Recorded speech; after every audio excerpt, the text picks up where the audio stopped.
komponen dan cara penggunaan apar. Yang kelima, menjelaskan langkah safety sebelum melakukan maintenance. Dan yang keenam, menjelaskan langkah safety setelah melakukan maintenance. Saya akan menjelaskan APD dan fungsi-fungsinya. Yang pertama di sini ada safety helmet. Ini didesain khusus untuk melindungi kepala dari benturan. Kemudian di sini ada rompi atau vest. Fungsinya untuk agar orang lain waspada pada saat malam hari, karena di sini ada reflektornya. Kemudian di sini ada safety gloves. Fungsinya untuk melindungi tangan dari goresan-goresan kecil. Kemudian di sini ada safety shoes. Fungsinya untuk melindungi kaki dari kejatuhan benda-benda tajam.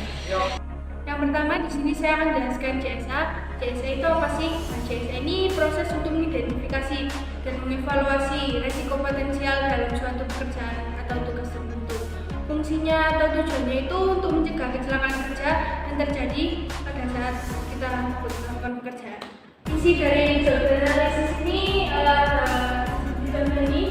Yang pertama ada penyusun, yang kedua pelaksana, pengawas, tanggal, dokumen, memperoleh CSA. Dan yang disetujuinya ada DPR terlibat, DPR SAE. Ini ada nama CSA yang mau dilakukan CSA-nya. Ini ada alat pelindung diri yang dilaksanakan melakukan kegiatan. Ini ada safety shoes, safety helmet, safety vest, air mask, baju safety atau safety glasses. Di sini saya akan menjelaskan tentang bagian-bagian dari apar beserta fungsinya. Yang pertama di sini ada handle. Handle ini berfungsi untuk sebagai pegangan dan penekan untuk membantu falos dalam melakukan fungsinya. Yang kedua di sini ada pin tabung. Di sini ada pin pengaman. Pin pengaman ini berfungsi untuk menjadi pengaman pada tabung. Yang ketiga di sini ada falos. Falos ini berfungsi untuk membuka dan menutup aliran media yang ada dalam tabung ini. Lalu yang keempat ini ada pressure. Pressure ini adalah barang yang menunjukkan tekanan N2 dalam tabung. Lalu yang kelima di sini ada tabung. Tabung sendiri ini adalah tempat sebagai wadah aliran yang memiliki kualitas bagus agar tidak terkena bahan kimia. Lalu yang keenam di sini ada hose.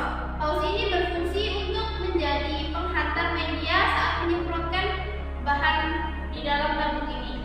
Lalu yang ketujuh di sini ada sabuk tabung. Sabuk tabung ini berfungsi sebagai dudukan nozzle dan juga selang. Lalu yang terakhir di sini ada nozzle. Nozzle ini adalah pegangan untuk mengarahkan media pada sumber api. Selanjutnya di sini saya akan menjelaskan tentang rambu-rambu dan simbol K3. Yang pertama ada rambu larangan, disimbolkan dengan simbol berwarna merah seperti dilarang merokok dan dilarang parkir. Lalu yang kedua di sini ada simbol berwarna biru. Ini adalah rambu-rambu kewajiban. Kita diwajibkan untuk memakai barang-barang yang ada pada simbol tersebut. Contohnya seperti wajib memakai safety helmet dan wajib memakai safety shoes. Yang ketiga di sini ada simbol berwarna kuning, yaitu rambu-rambu waspada bahaya. Itu menandakan saat ada bahaya di depan atau resiko bahaya. Lalu yang ketiga di sini ada rambu-rambu keselamatan, dilogokan dengan logo berwarna hijau. Itu seperti menandakan peralatan K3 atau jalur evakuasi. Dan yang kelima di sini ada simbol berwarna merah, yaitu rambu-rambu waspada api yang menjelaskan di mana lokasi alat pemadam kebakaran dan lain sebagainya. Lalu yang terakhir di sini ada simbol berwarna putih. Ini menandakan informasi seperti tempat toilet, tempat musola atau titik kumpul.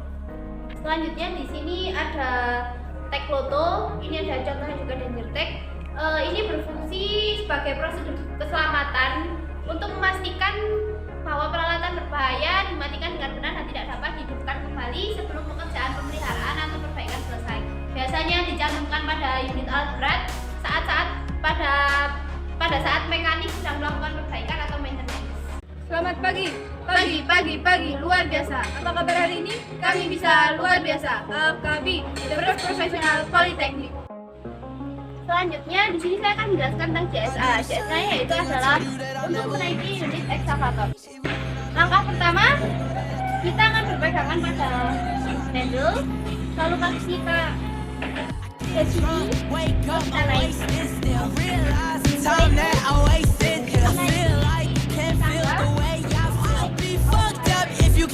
Untuk safety yang perlu digunakan, yang pertama ada safety gloves. Ini berfungsi untuk sebagai kita agar tidak licin saat berpegangan pada handle.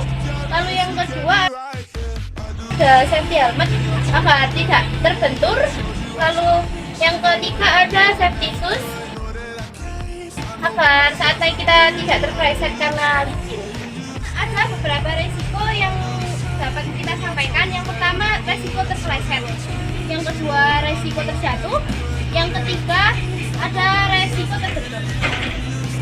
Resiko-resiko ini memiliki tingkatan sedang sampai ke tinggi yang dapat membahayakan kita. Kalau dia terpeleset dapat menyebabkan cedera.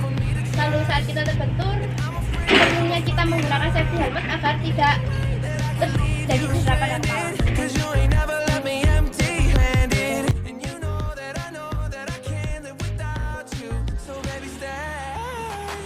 Nah, di sini saya akan memasangkan teknologi ini pada unit ekskavator sebelum melakukan perbaikan pada unit.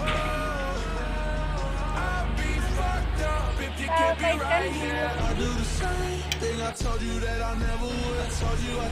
fungsinya agar orang tahu kalau ini dalam perbaikan.